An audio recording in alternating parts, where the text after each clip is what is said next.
महाराष्ट्र ग्रामपंचायत अधिनियम 1958 कलम आणि त्यांचे महत्त्वाचे पंचायत कलम आणि त्याचे विषय.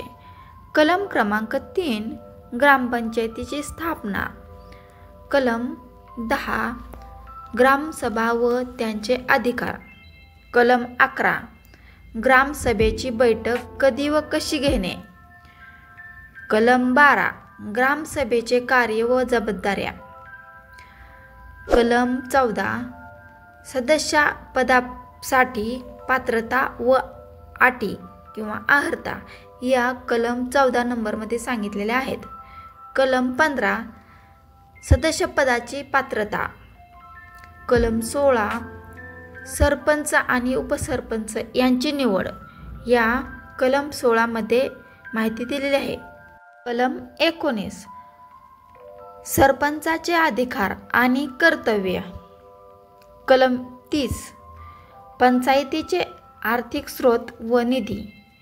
कलम 39 ग्रामपंचायतीचे अधिकार व कर्तव्य. कलम 53 ग्रामपंचायतीच्या निर्णयाविरुद्ध अपील. कलम 57 ग्रामपंचायतीचा विसर्जन व फेरसंघटन. कलम 78 शासन ग्रामपंचायतीवर नियंत्रण ठेवू शकते. कलम 145 शासकीय आदेश किंवा नियम बनविण्याचा अधिकार.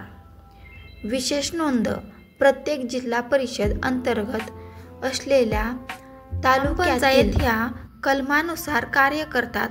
ग्रामसभा ही ग्रामपंचायतीची सर्वोच्च संस्था आहे आणि तिच्या सूचनांप्रमाणेच निर्णय घेणे बंधनकारक असते. प्लीज लाइक, शेअर, कमेंट और सब्सक्राइब. थँक्स.